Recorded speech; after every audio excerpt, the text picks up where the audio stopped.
பேரன்பு வணக்கம். இப்போ கண்ணதாசன் பதிப்பகம் வெளியிட்டிருக்கிற தம்மபதம் அப்படிங்கிற ஒரு புத்தகத்தில் ஒரு படித்த விஷயம்.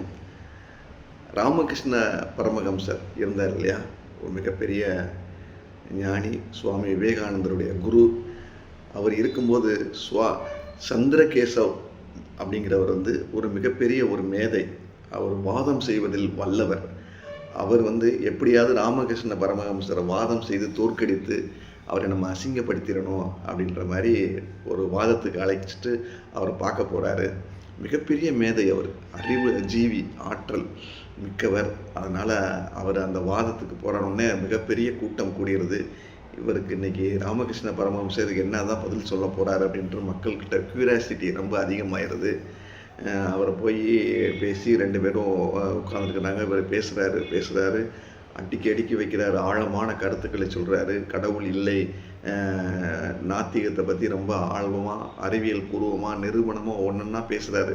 ஒவ்வொரு பேச ராமகிருஷ்ண பரமஹம்சர் சிரிக்கிறாரு, சந்தோஷமாக சிரிக்கிறாரு.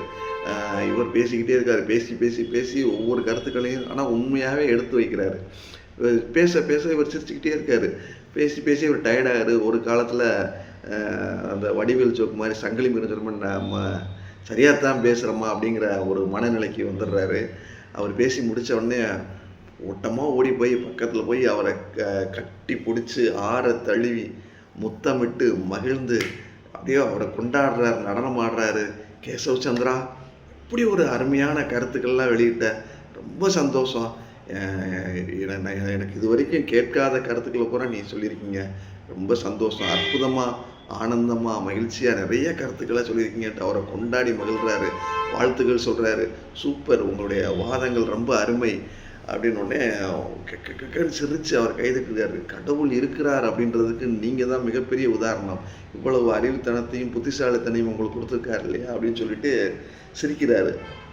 ஸ்லைடியாக அவருடைய ஆழமான கருத்தை அந்த இடத்துல சொல்லிட்டார். கேசவ் சந்திராவுக்கு ஒரு மாதிரி ஆகிப்போகுது. அவர் ஒரு மாதிரி வெட்கி தலைகுனிய வேண்டிய நிலைமை. ஏன்னா அவர் இந்த மாதிரி ஒரு விஷயத்தை அவர் எதிர்பார்க்கவே இல்லை. அவருடைய நாட்குறிப்பிலே எழுதியிருக்கிறாரு, அந்த இடத்துல நான் ஒரு கடினமான சூழ்நிலையை உணர்ந்தேன். ஒரு பாமரன் என்னை தோற்கடித்த மாதிரி ஒரு ஃபீலிங்.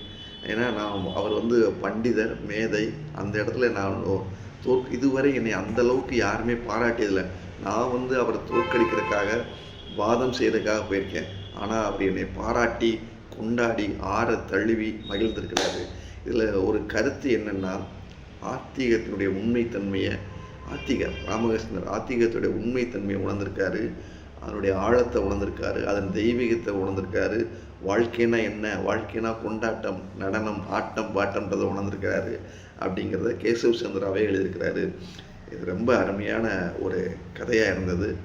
எப்படி அவர் ஹேண்டில் பண்ணியிருக்காரு பற்றி, அவரோட ஒரு வாதம் செய்யவே இல்லை. அந்த கான்செப்ட் அவரை பாராட்டி மகிழ்ந்துட்டார். சிறப்பு. கண்ணதாசன் பதிப்பகத்தோட தம்மபதத்தில் இருக்குது, ஓஷோவுடைய கருத்துக்களில் இருக்குது. ரொம்ப அருமையான ஒரு கதை.